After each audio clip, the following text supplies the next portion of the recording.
que es lo que generalmente los psicólogos aplicamos. Entonces, bueno, darles una cordial bienvenida, ¿no? Y unas disculpas también por las fallas técnicas que se han presentado.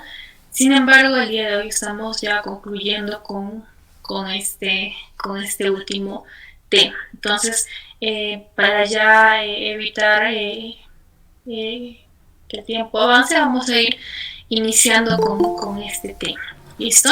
Entonces voy a compartir pantalla y me confirman si pueden observar.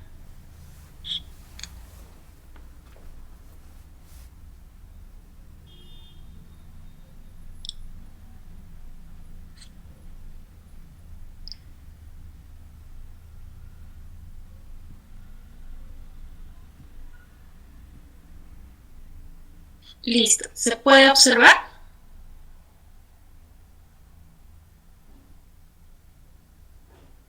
¿Alguien que me confirme?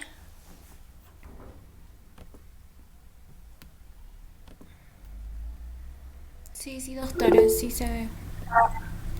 Ya, listo, muy bien. Entonces vamos a dar inicio a esta última ponencia. Listo, a ver.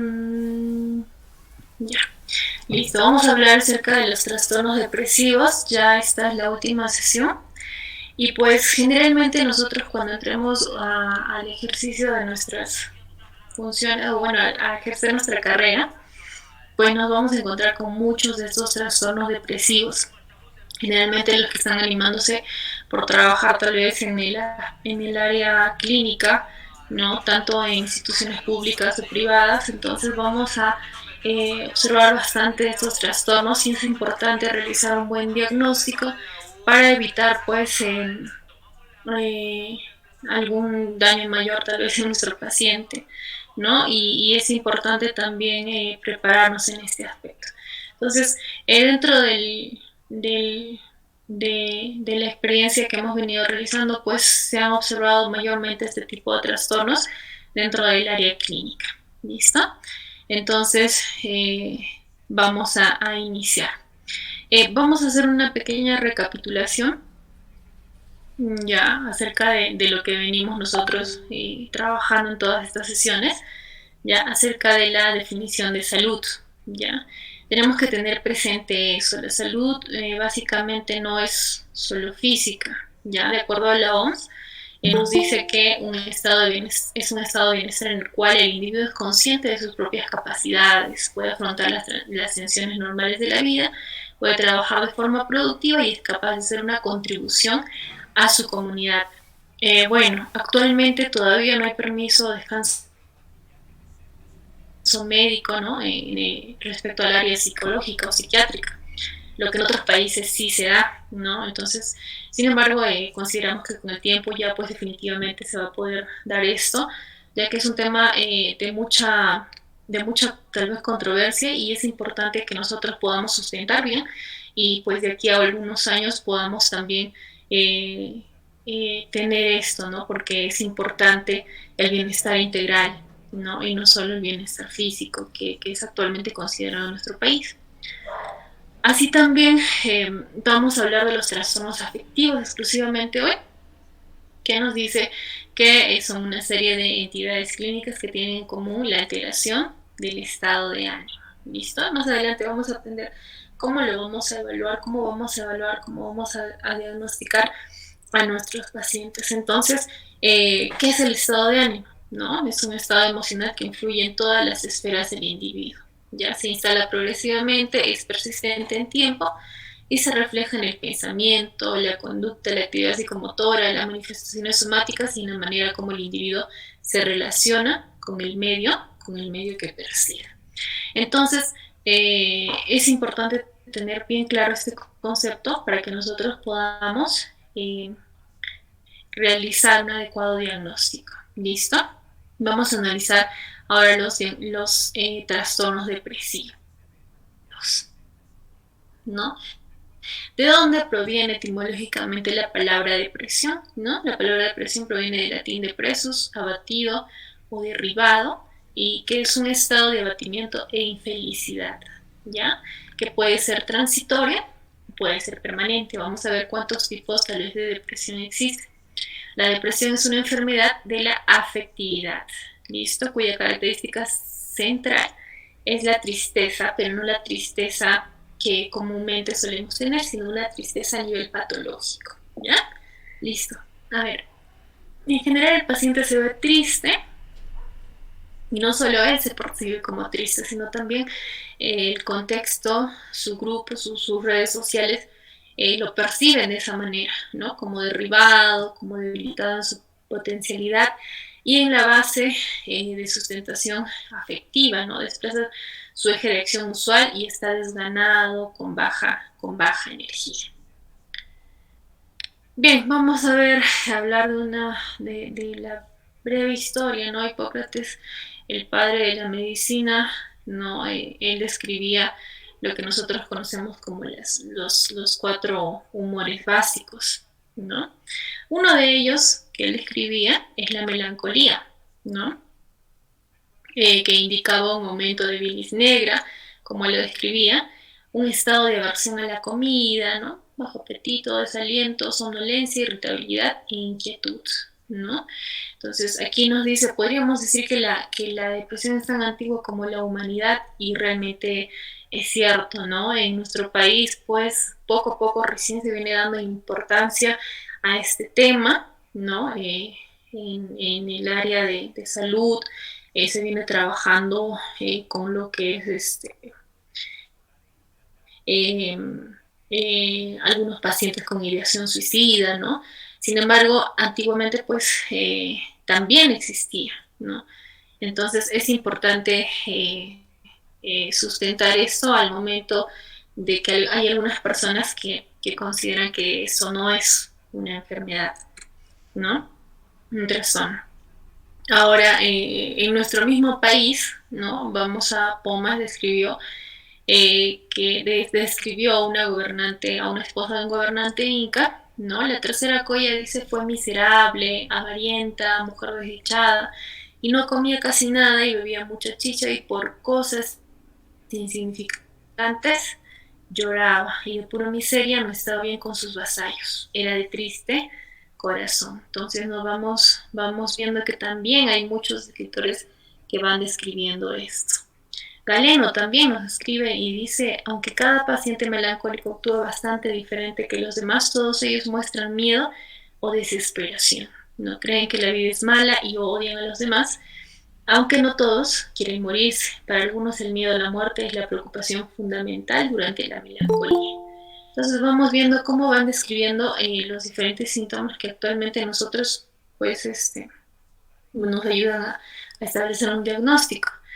Constantino el africano también es un fraile que también nos habla acerca de de este tipo de trastornos, ¿no? Pero este monje nos dice la melancolía perturba el espíritu más que otras enfermedades del cuerpo. En efecto, la definición de la tristeza es la pérdida de lo muy intensamente amado, ¿no? Coincide un poco con lo que menciona Freud también, más adelante vamos a poder observar, ¿no? Y pues también otros filósofos que también nos hablan acerca de esta tristeza, esta melancolía que nos nace, ¿no? De este deseo de querer algo y en realidad no tenerlo, ¿no? También Robert Burton, que es pues un inglés que nos escribe el libro de la anatomía de la melancolía, ¿no? Él escribe este libro como consecuencia de la depresión que él mismo presentaba, ¿no? Y ha ido escribiendo hasta el punto, hasta los síntomas y la cura hasta ese momento, ¿no? Lo que los estudios, de acuerdo a los estudios que tenía hasta ese momento.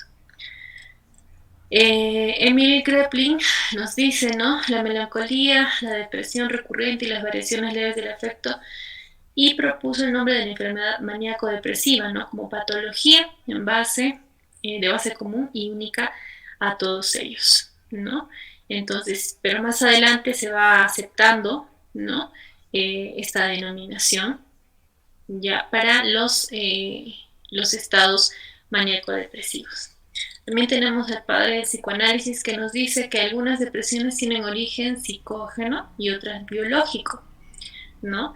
Las primeras se sucedían con la pérdida de algún tipo, ¿no? Y la vuelta sobre sí mismo de la agresión asociada con el objeto perdido, ¿no? Lo que nos decía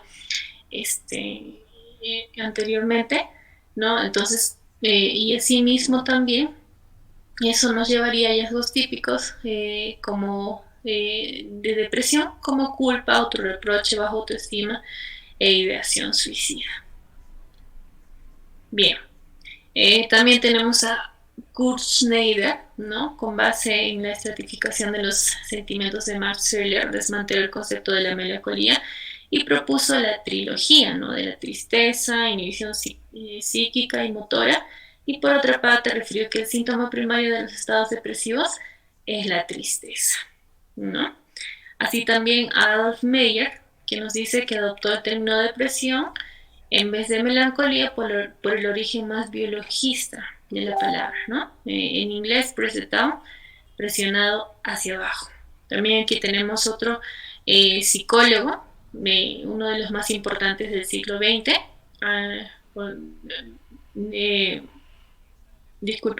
psicólogo Aaron Beck, ¿no? Que trabaja el modelo cognitivo de la depresión también, ¿no? Y también trabaja su tratamiento más adelante, ¿no? Schildrau y otros de mediados del siglo XX describen el papel de las aminas biógenas en los trastornos del afecto, ¿no? Nos habla de la serotonina, la noradrenalina, la adrenalina, ¿no? Y así también en el siglo XXI, bueno, actualmente venimos teniendo muchos más estudios basados, ¿no? En conocimientos basados en conocimientos que nos revelan nuevos descubrimientos, ¿no? Acerca de la depresión, como por ejemplo está basada muchas veces en aspectos genéticos, biológicos, farmacológicos, epidemiológicos, psicoterapéuticos y psicosociales, ¿no? Ahora, de acuerdo a la incidencia y prevalencia, también podemos nosotros observar que mayor prevalencia pues se da en las mujeres, ¿no? Los episodios maníacos son más frecuentes en las mujeres y los depresivos en los varones, ¿no? Ahora, en la prevalencia nosotros podemos ver que el 1.89% se da en mujeres y en hombres el 1.10%, ¿no? Ahora, factores etiológicos, ¿no? ¿Cómo nosotros podemos fijarnos, ¿no? Que una persona pues está presentando estos factores de riesgo que pueden generar tal vez más adelante una depresión, ¿no? Tenemos a personas con historia previa de episodios depresivos, ¿no? Por eso es importante el poder escuchar a las otras personas para que puedan ellas, ¿no? Para que ellas puedan hablar sobre esos temas con nosotros, ¿no? Y asimismo también la historia familiar de depresión. Muchas veces, tal vez vamos a ver más adelante en los factores genéticos, muchas veces los familiares de primer nivel pues han presentado depresión, ¿no? O sea, tenían familiares con depresión y ellos también presentaron depresión. Personas con problemas psicosociales, ¿no? En esta pandemia nosotros hemos visto muchísimos casos de desempleo, de separación conyugal, ¿no? Eventos muy estresantes, pobreza, exposición a la violencia, desplazamiento. Estos son factores de riesgo que pueden empujar a una persona a sufrir una depresión. Abuso y dependencia de sustancias, ¿no? Incluidos el alcohol, el cigarrillo, también pueden generar una depresión.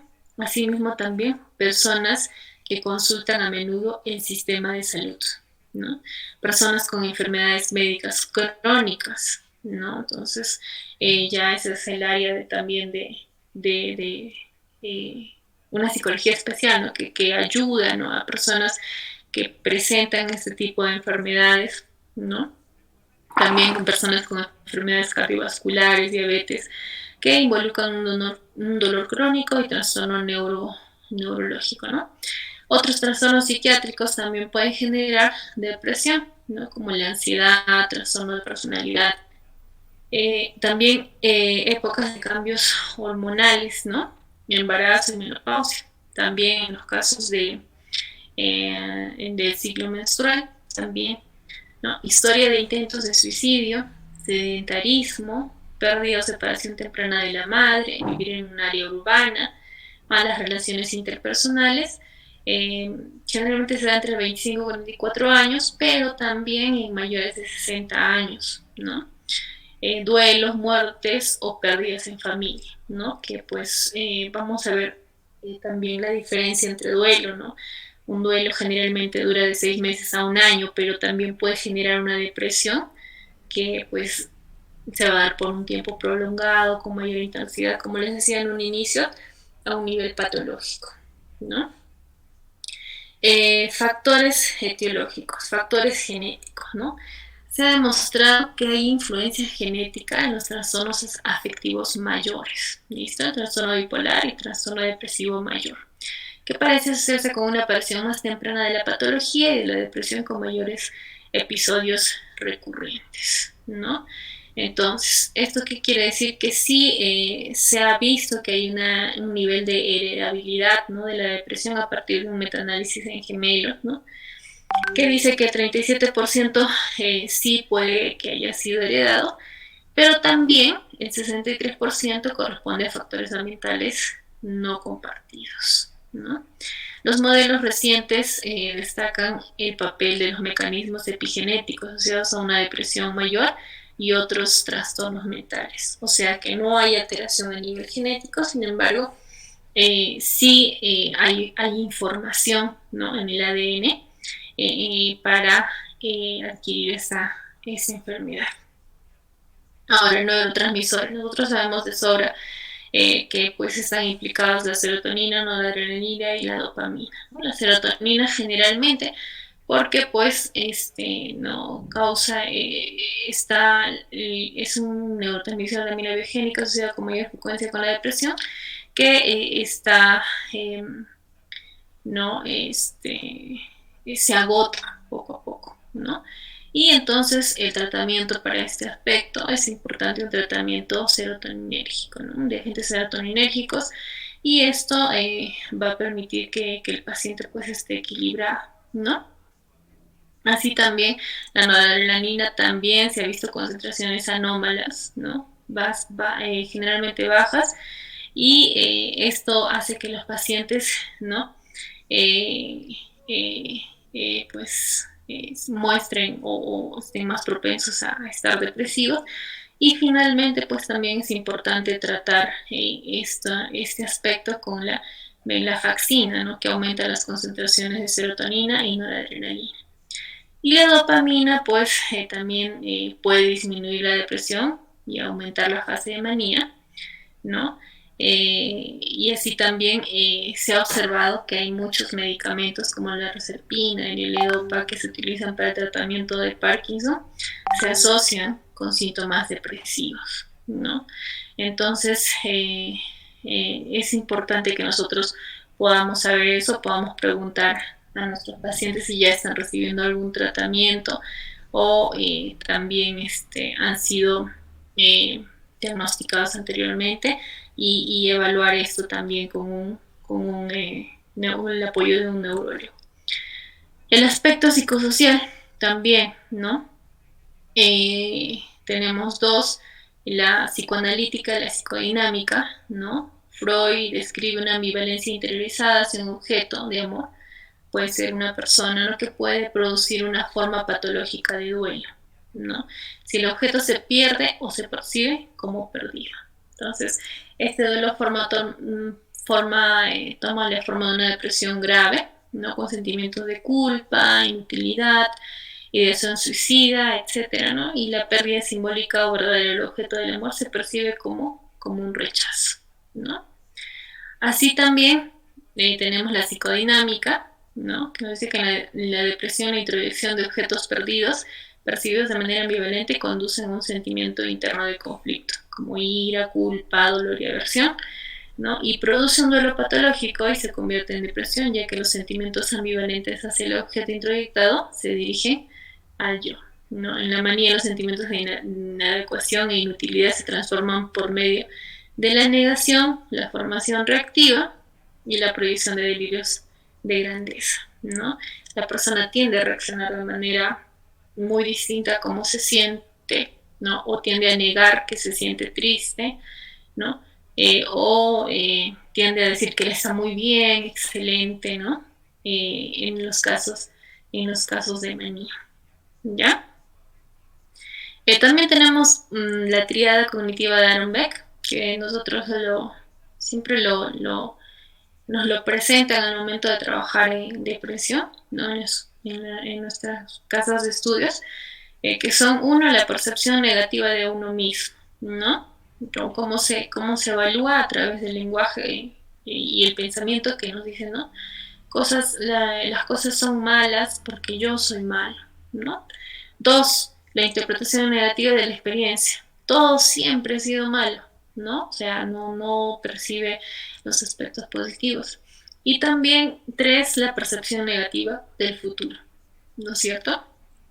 Todo va a salir mal nuevamente, ¿no? Entonces, esa es la triada cognitiva de Aaron Beck, ¿no? Es importante evaluar este tipo de pensamientos en el paciente. Indefensión aprendida, pues también esa teoría atribuye a la depresión, a la incapacidad de una persona para controlar los eventos, ¿no? Y esto se basa pues en un experimento que hicieron con animales que reciben descargas eléctricas aleatorias de las cuales no podían escapar, ¿no? Entonces aprenden a la indefensión aprendida, ¿no? Ya no puedo hacer nada, ¿no? No puedo cambiar la realidad que vengo viviendo, ¿no? Acontecimientos estresantes de la vida también, ¿no? Con frecuencia preceden a los primeros episodios de los trastornos del estado de ánimo, ¿no? Estos acontecimientos pueden causar cambios neuronales permanentes que predisponen a una persona a episodios posteriores de un trastorno del estado de ánimo. Por ejemplo, ¿no? Perder un progenitor antes de los 11 años, ¿no? Puede generar una posterior depresión, ¿no? Por eso es importante que nosotros podamos evaluar al paciente, ¿no? De manera completa para que podamos obtener esta información, ¿no? Y darnos cuenta que también las etapas vitales, ¿no? Las etapas importantes en el ser humano se dan pues en la primera infancia y en la infancia. Entonces tenemos que analizar también eso. Bueno, tenemos la clasificación de acuerdo al CIE-10 y también el DSM-5, ¿no? Que son muchos trastornos, ¿no? Por ejemplo, leve, moderado, grave, grave con síntomas psicóticos, grave sin síntomas psicóticos, ¿no? Los que son del humor, ¿no? Son levemente fluctuantes en el tiempo, la distimia, la ciclotimia, ¿no? Y trastornos del afecto, ¿no? Son diferentes, son varios trastornos depresivos que se encuentran en la clasificación internacional de enfermedades de la 10ª edición, ¿no? Que es la actual. Vamos a hablar acerca de cómo vamos a realizar un diagnóstico adecuado en los trastornos del afecto, ¿no? ¿Qué es lo que nosotros tenemos que tener presente y tenemos que tener en cuenta al momento de evaluar a un paciente con trastorno, con este tipo de trastornos, ¿no?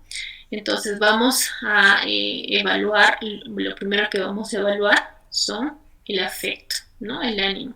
Sabemos que esta enfermedad pues es una enfermedad que su característica, o que estos trastornos tienen como característica principal la tristeza, ¿no? Entonces, dentro de la dimensión del afecto, en los cuadros depresivos se puede encontrar tristeza, deseo de llorar, disminución de reactividad a eventos externos, pérdida de placer, interés por actividades usualmente placenteras, baja autoestima, apatía, ¿no? Sensación de vacío, tensión, ansiedad, irritabilidad, frustración. Y en los niños y adolescentes generalmente se evalúa o se observa irritabilidad, ¿no? Que es a diferencia de los adultos.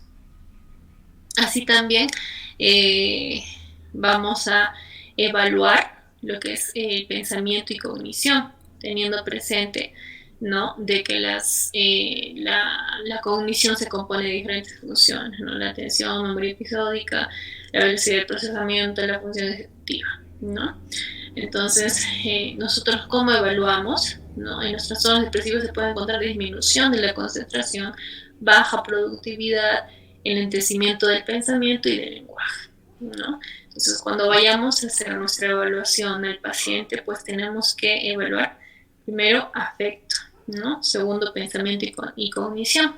Si observamos que el paciente presenta, ¿no? Disminución de su concentración, baja productividad, enlentecimiento del pensamiento, del lenguaje, ¿no? Velocidad del procesamiento lento, entonces nosotros tenemos que tener presente que puede tratarse de un trastorno del estado de ánimo, ¿no? Entonces, tenemos que evaluar esto. Ahora, también, ¿qué es lo que vamos a evaluar nosotros para dar un diagnóstico? La actividad psicomotora, aunque en muchos casos, pues, en la actividad psicomotora nos dice que hay un retardo, ¿no? Que la persona, pues, se lo observa con un retardo al momento de desplazarse, ¿no? Sin embargo, en algunos casos se puede observar agitación, inquietud y hiperactividad sin propósito, ¿no? Está caminando de un lado para otro, ¿no? Sobre todo en las personas mayores, ¿no? Y en asocio con cuadros de melancolía, ¿no? Cuadros de melancolía. El retardo psicomotor se caracteriza por la lentitud de los movimientos, estupor, en algunos casos hasta catatonía, ¿no? Pobre comunicación y con bajo tono, ¿no?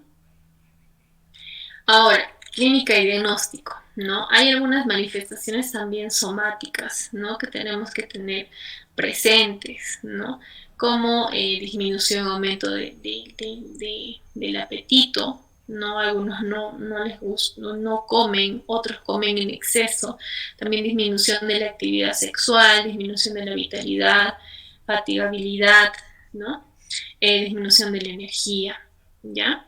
Así también tenemos que tener presente algunas quejas, ¿no? El paciente nos refiere, presenta dolor de cabeza, dolor de espalda, ¿no? En algunas partes del cuerpo, pesadez en las extremidades, quejas gastrointestinales generalmente y cardiovasculares, ¿no?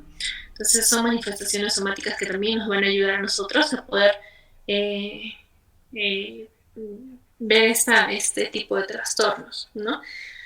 Para el diagnóstico de los diferentes trastornos afectivos es importante tener en cuenta los criterios establecidos en el CIE-10, ¿no? Los episodios depresivos se convierten en trastornos depresivos recurrentes cuando, además del episodio actual, ha habido por lo menos un episodio depresivo leve, ¿no? Ahora, para el trastorno depresivo recurrente, depresivo mayor, ¿no?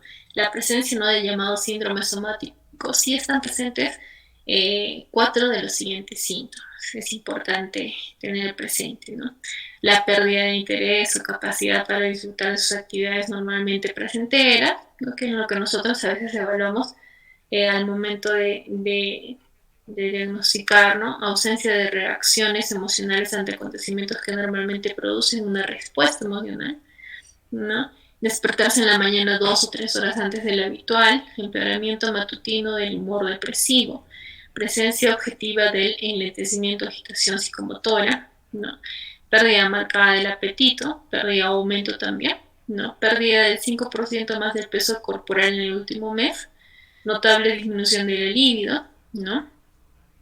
Y también es importante para clasificar el episodio depresivo, trastorno depresivo recurrente grave con síntomas psicóticos, no tener en cuenta que presenta ideas delirantes o alucinaciones diferentes a las descritas habitualmente para las esquizofrenias, ¿no? Con contenidos más frecuentes de tipo depresivo, ¿no? Como culpa, hipocondría, nihilismo, ¿no? Autorreferencia o persecutoria, ¿ya? Trastornos depresivos. Tenemos trastornos depresivos que se caracterizan por la depresión, tristeza, irritabilidad, retraso psicomotor y en casos graves ideación suicida, ¿no? Incluyen diferentes o diversas enfermedades. Tenemos trastorno depresivo mayor, trastorno depresivo persistente o distimia, trastorno disfórico premenstrual, trastorno depresivo inducido por sustancias, medicamentos, trastorno depresivo debido a otra afección médica, otros trastornos que vamos a ver también que no están especificados, trastorno de desregulación destructiva del estado de ánimo. Muy bien. Vamos a ver el trastorno depresivo mayor, ¿no? En tipos de trastorno. La característica obligada de este trastorno depresivo mayor es un estado de ánimo deprimido, pérdida de interés, placer por las actividades habituales. Todos los síntomas tienen que estar presentes prácticamente todos los días, ¿no? Excepto las ideas de suicidio y pensamientos que son recurrentes. El diagnóstico se descarta si los síntomas son consecuencia de un duelo normal, ¿no? Como les decía, de entre 6 a 1 año, 6 meses a 1 año. Y si existen síntomas psicóticos, pero sin síntomas del estado de ánimo. ¿Listo? Tenemos que tener eso en cuenta al momento de diagnosticar un trastorno depresivo mayor. Ahora, un trastorno depresivo persistente o distimia, ¿no? La distimia es una forma de depresión leve, pero que dura mucho tiempo, ¿no? Entonces, aquí nos dice que se prolonga por lo menos 2 años. A lo largo de este periodo, el individuo experimenta un estado de ánimo deprimido casi las 24 horas, ¿no? Y al menos 2 síntomas más de depresión. Ahora, otro tipo de trastorno, el trastorno disfórico premenstrual, que también aparece en las mujeres aproximadamente una semana antes de la menstruación y se caracteriza por la irritabilidad, la habilidad emocional, dolor de cabeza, cefalea, ¿no? Ansiedad, depresión, y se remiten cuando acaba el ciclo menstrual, ¿no? Otro también es el trastorno depresivo inducido por sustancias, medicamentos, ¿no? Que se caracteriza por un estado de ánimo deprimido debido al consumo de alguna sustancia. Por ejemplo, el alcohol, que sabemos que es una sustancia psicoactiva depresora, ¿no? O medicamentos, ¿no? Como los barbitúricos. Asimismo, también tenemos el trastorno depresivo debido a alguna afección médica, ¿no? Es cuando nosotros vemos pacientes con enfermedades, ¿no? Que generan o que implican, ¿no? la tiroides, entonces nosotros vemos este estado depresivo, ¿no? Por ejemplo, el hipotiroidismo o el síndrome de Cushing, ¿no? Otro trastorno específico, depresivo específico, también incluye 2 subtipos, ¿no? El recurrente y el de corta duración. El recurrente, que supone un estado depresivo de al menos 2 a 13 días, que aparece por lo menos una vez al mes, y el de corta duración, que es en el que el estado de ánimo deprimido se prolonga entre 4 y 14 días, pero no se observan las recurrencias. Ahora, como les decía, dentro del trastorno depresivo no especificado tenemos varios, ¿no? Esta característica se compone de 4 subtipos, ¿no? Esta categoría.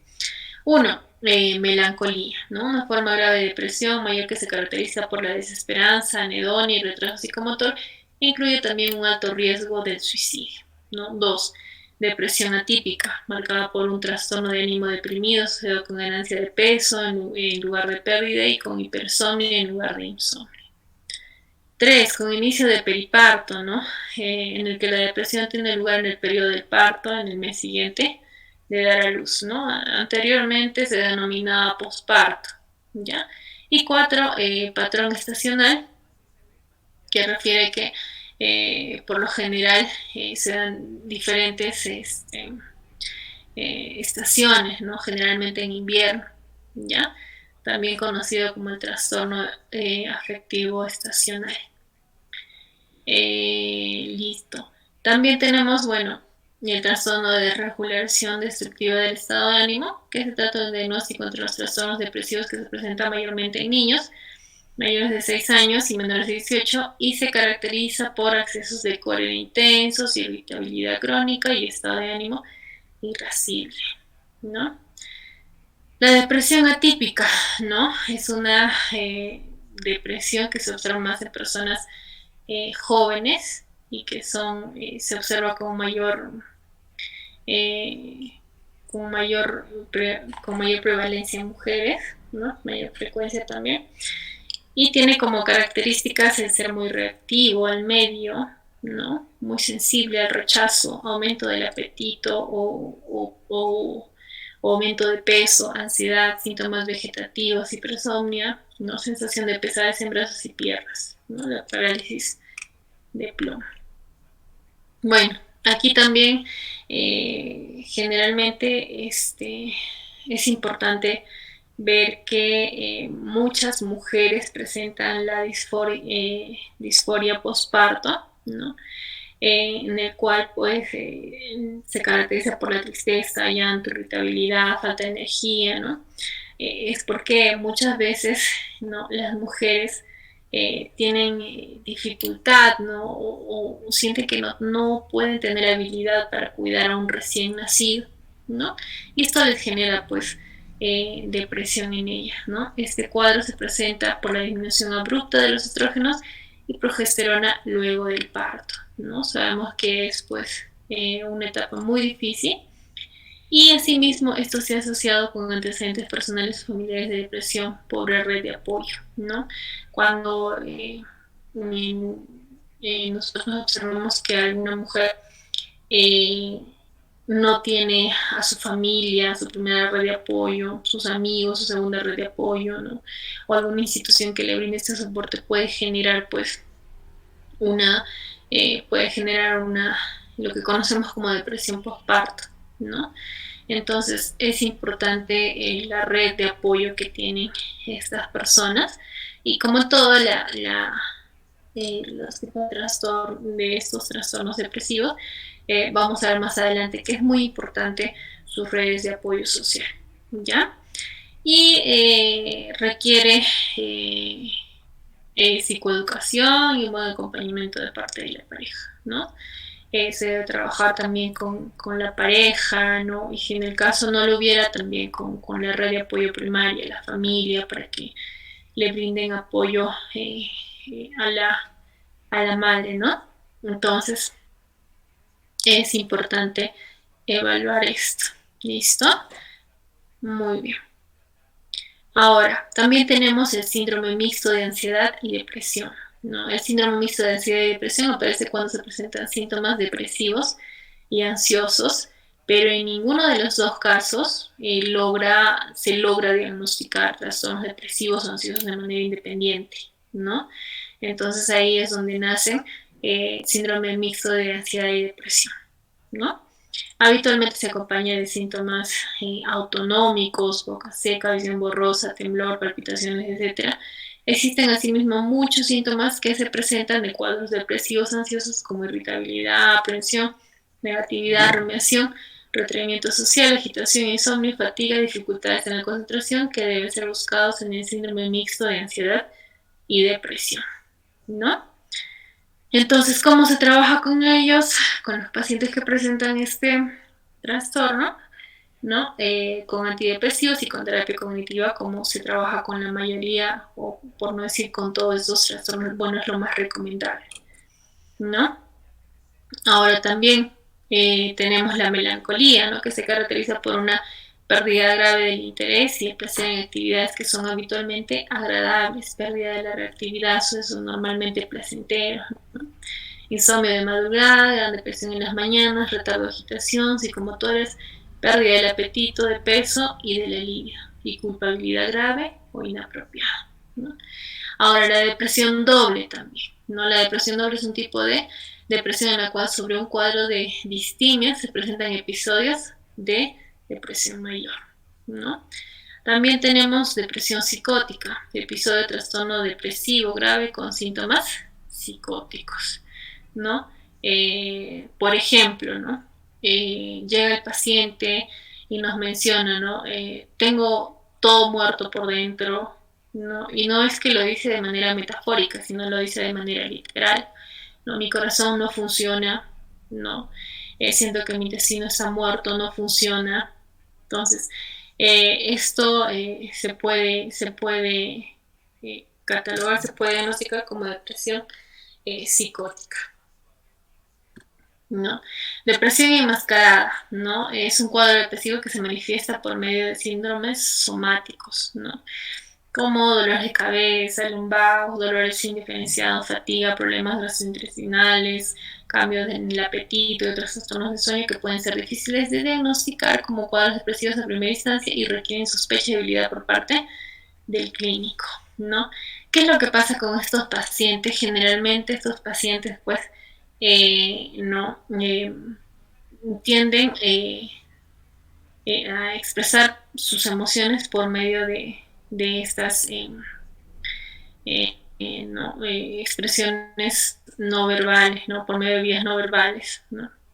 Entonces es difícil el poder diagnosticar, ¿no? Eso es una depresión enmascarada, ¿no? Generalmente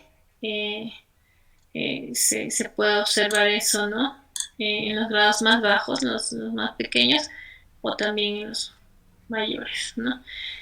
Trastorno disfórico premenstrual, también lo que veníamos comentando en un inicio, ¿no? También se presenta, pues, este trastorno disfórico premenstrual, donde hay ansiedad, depresión, debilidad emocional, ¿no? Durante la última semana de la fase luteínica o progestacional, ¿no? Que se inicia después de la ovulación y culmina con el inicio de la menstruación.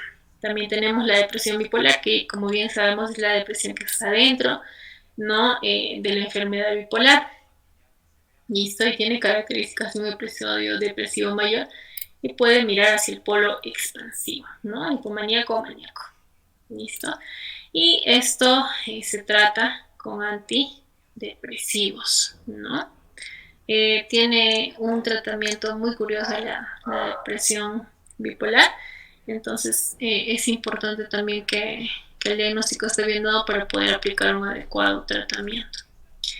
Farmacoterapia, ¿no? Es importante tener presente que los antidepresivos actúan entre 15 a 30 días posteriores a su administración, pero pueden demorar en promedio 30 a 60 días en actuar plenamente, ¿no? Y en ocasiones mucho más todavía, ¿no? Se recomienda iniciar los medicamentos explicando a los pacientes sus efectos secundarios, ¿no? Y cómo deben tomarlos también. El antidepresivo se debe continuar por un periodo no inferior de 6 a 9 meses, luego de obtener la remisión para evitar la recurrencia, ¿no? Sin embargo, algunos estudios apuntan a la necesidad de un mayor tiempo, de un año.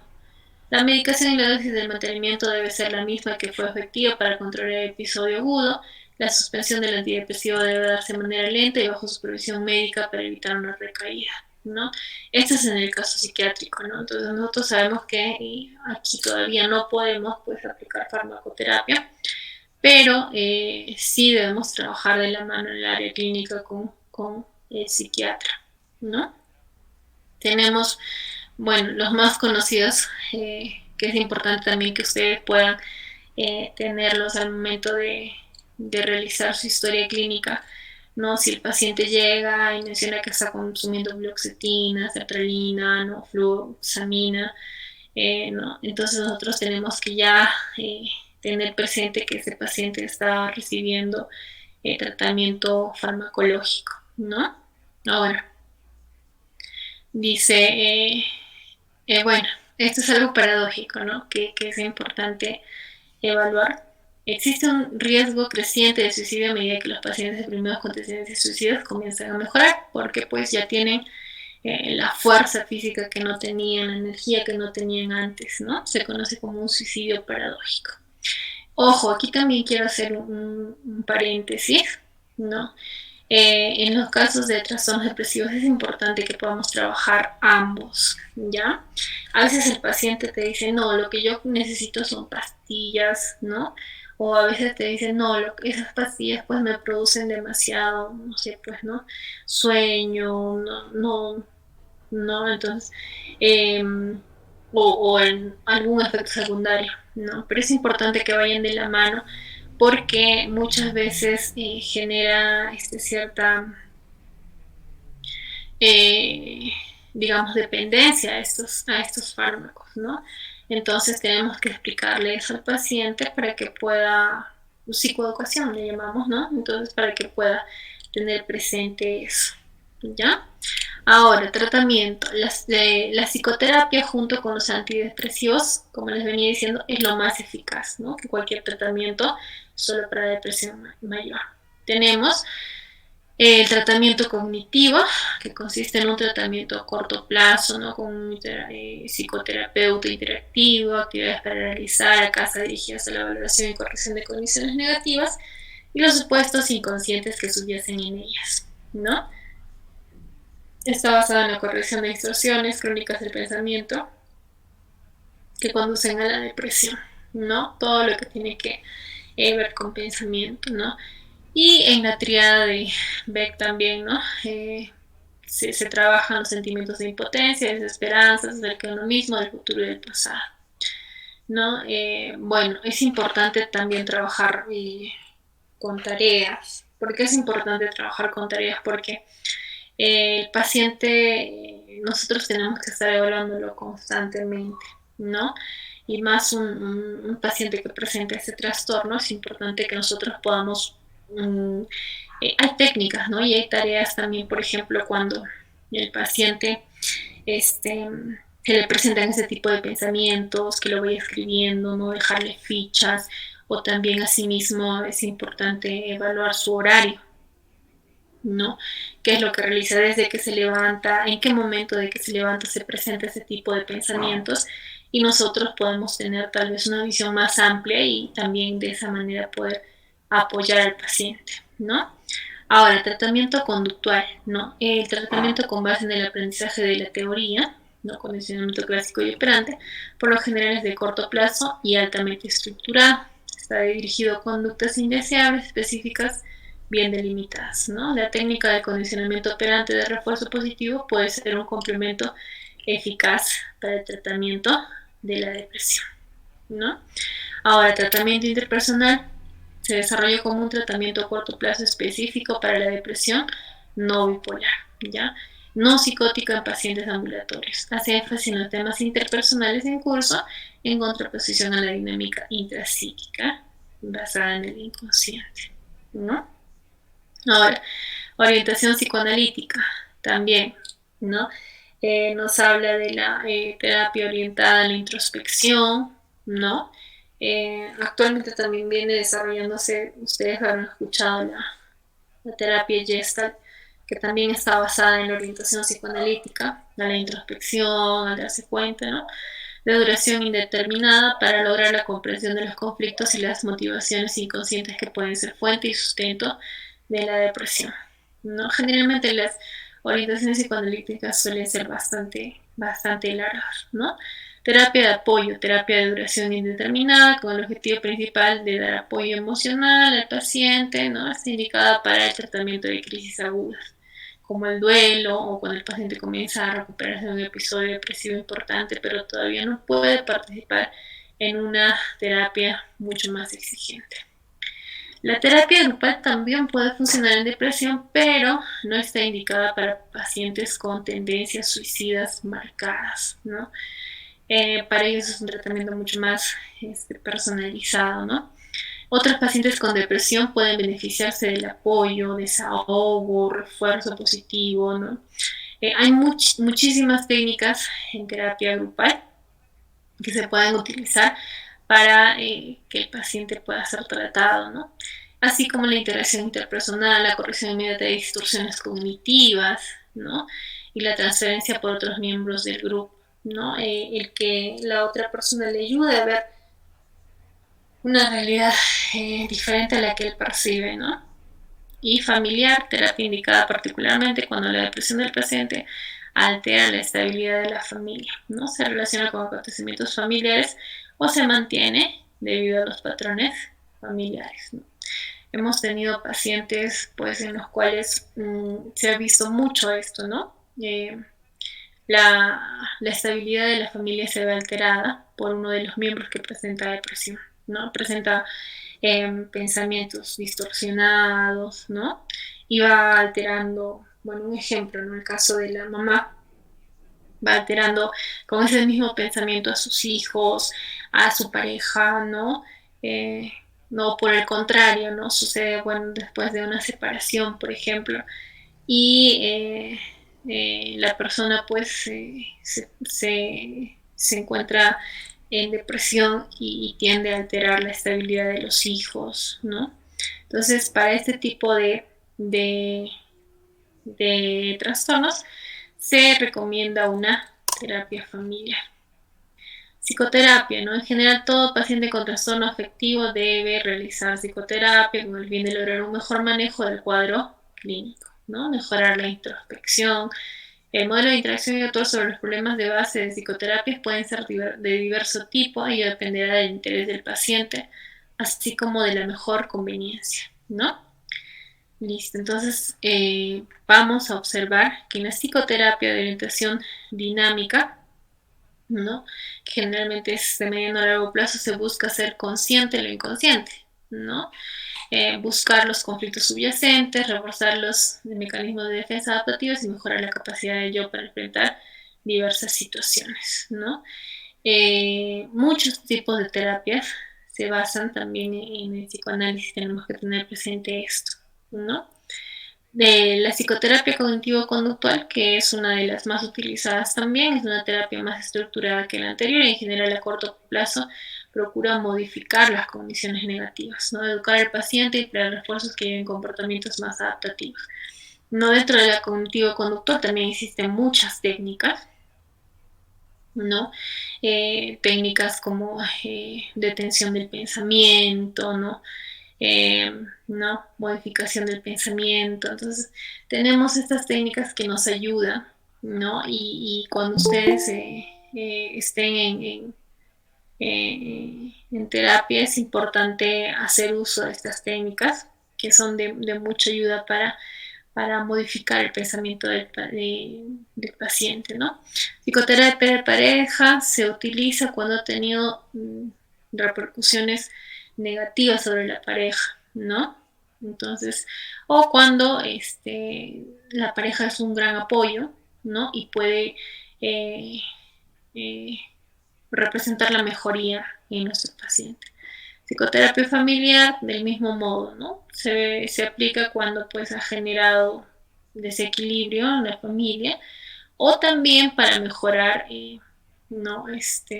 La red social de apoyo primario, que es la familia. Terapias de relajación también, ¿no? Para disminuir los síntomas, como la agitación o la tristeza, ¿no? Meditación también, mindfulness también se aplica, ¿no? Y también tenemos la terapia Gestalt también, que es similar a la orientación psicodinámica, ¿no? Que es hacerse cargo, ¿no? Darse cuenta. No sé si alguno de ustedes maneja este tipo de especialización, pero es muy interesante también, ¿no? Hay muchos psicólogos que se están especializando en esto y también en la cognitivo-conductual, que es también una de las más conocidas. Ahora, otras terapias, también tenemos la terapia interpersonal, ¿no? ¿No? Que nos ayudan para que la persona pueda percibir de manera distinta, ¿no? Su manera de percibir a su contexto, ¿no? Y se basa en la consejería, el refuerzo del mecanismo de defensa y resolver de manera práctica los problemas recurrentes. Ya. Ahora, pronóstico, ¿no? Que es lo que nos importa. Y nos dice que la mayoría de este tipo de trastornos presenta un pronóstico positivo, ¿no es cierto? Que si se realiza con un adecuado manejo y se tiene una adecuada red social, un respaldo familiar o interpersonal o de amigos, ¿no? O inclusive instituciones que actualmente brindan apoyo, ¿no? El pronóstico también va a depender de la historia familiar de depresión, el inicio y el estrés que rodea a la persona, ¿no? Tenemos personas con depresión que presentan mayor estrés, entonces tienen mayor riesgo, ¿no? Y también, como nos dice aquí, es importante el apoyo familiar, ¿no? Eso es parte de nuestro trabajo, considero, el citar a la familia, no citar a los amigos, las personas más importantes para las personas que sufren depresión, para fortalecer esa red social, ¿no? Sus redes sociales interpersonales en el ámbito familiar. Ahora nos dice, se considera que un 50% de los episodios depresivos mayores tendrán solo un episodio, ¿ya? En cuanto al resto, tendrán que tener episodios recurrentes o cuadros crónicos. Después de 2 episodios, la probabilidad de otro episodio depresivo es del 70% y después del tercero el 90%. Entonces tenemos que cuidar mucho esto, ¿no? No es un juego. El lapso entre los episodios depresivos recurrentes será dentro de los 2 primeros años y después del primer episodio y a mayor número de episodios, mayor el riesgo de recaída, ¿no? Ahora, la discapacidad del funcionamiento de la persona dependerá de la gravedad del episodio depresivo, lo cual puede llevar a serias consecuencias en lo laboral, en las relaciones interpersonales y a presentar en ocasiones un riesgo suicida, ¿no? Entonces, tenemos que tener presente esto. ¿Listo? El pronóstico de estos trastornos va a depender mucho de las redes sociales de apoyo, del tratamiento oportuno y adecuado que se le dé, ¿no? Entonces, tenemos que tener presente estos aspectos. Ahora, otros antidepresivos a partir de los estudios muestran cómo la ketamina tiene una acción antidepresiva también rápida y se abrevia para investigar otros compuestos cuya acción se da sobre el receptor, ¿no? Y vías glutamínérgicas.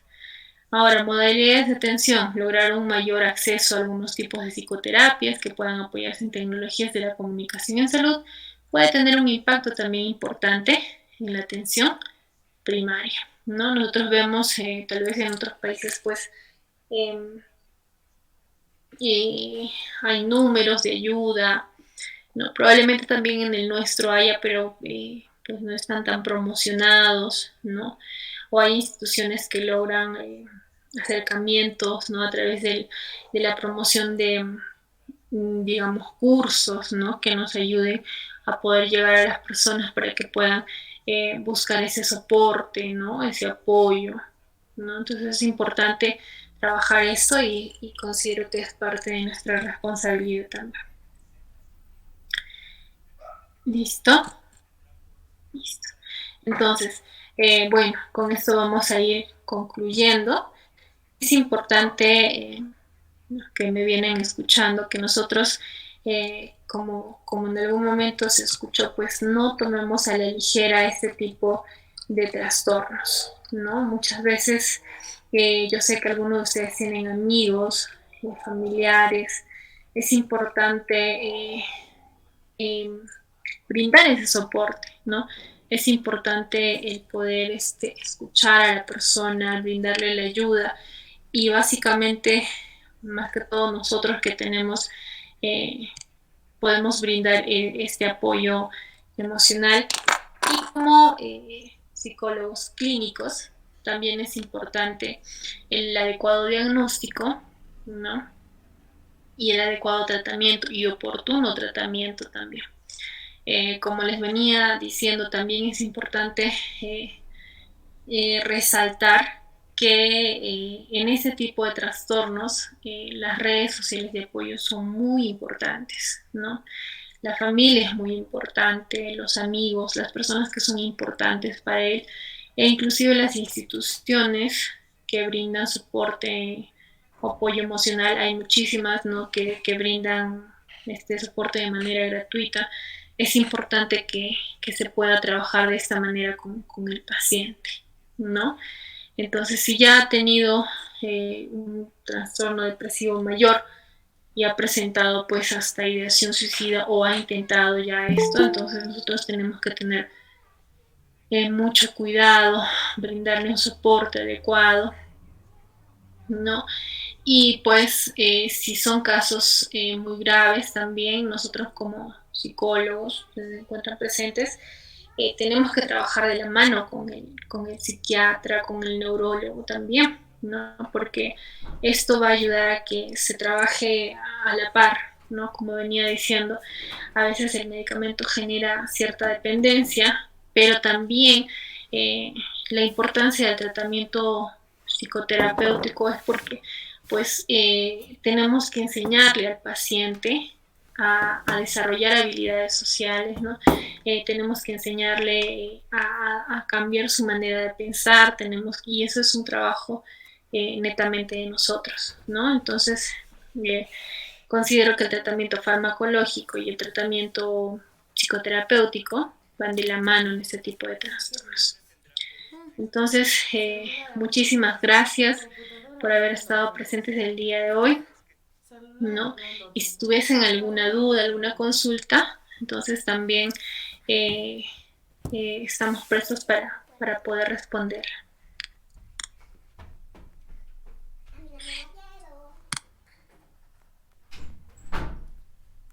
Vaya a dormir tú. Ya, tú haz, yo voy a dormir. Vaya a dormir rápido. ¿Ni qué hora? Ya son las 8 ya. Vaya a dormir rápido. ¿Y qué vas a hacer acá? Solo quiero mirarte. Vaya a dormir. Listo, no, me parece que no hay. Sí, Sheila Juliana. Buenas noches. Disculpe, tengo una consulta. ¿Los trastornos depresivos hay una edad específica desde la que se puede diagnosticar o puede dar desde cualquier edad? También presentamos trastornos, hay trastornos depresivos en el caso de niños, como venía diciéndolo en, en el- en las diapositivas, ¿no? Son estudios que se han dado ahora último, ¿no? Generalmente, antiguamente se creía que no, pero ahora sí, ¿no? Entonces, pero ¿cómo distingo esto? ¿Cómo sé que un niño está pues presente depresión? Nosotros lo distinguimos a través de, como he ido explicando, el menor de edad se presenta irritable, ¿no? Entonces nosotros podemos sospechar de esto, ¿no? Y en adultos también, ¿no? O sea que sí se puede diagnosticar este tipo de trastornos a partir de la niñez, ¿no? Y bueno, adultos mayores también, mucho más todavía. Uh-huh. Ok, muchas gracias. Ok, Sheila. Bueno, como no hay ninguna duda, entonces, nuevamente agradecerles, ¿no? Por esta, estar presentes aquí el día de hoy. Es importante que ustedes puedan prepararse y generalmente con esto ya estamos concluyendo, ¿no? Este curso. Es importante que ustedes puedan buscar nuevos estudios, ¿no? Si algunos dominan otros idiomas, también puedan ir preparándose para que nuestra ciencia, que es relativamente joven, pueda instaurarse, ¿no? Y también pueda tomarse la importancia o pueda dársele la importancia que se le debe dar, ¿no? Entonces, eh, es importante y es trabajo de nosotros también. Y respecto a lo que son veía viendo que había algunos comentarios sobre los certificados, entonces ya como les venían comunicando, ya seguramente van a comunicarse con cada uno de ustedes para eso de la certificación. Entonces, muchísimas gracias y con nosotros será hasta otra oportunidad, pero haya sido de muchísima utilidad.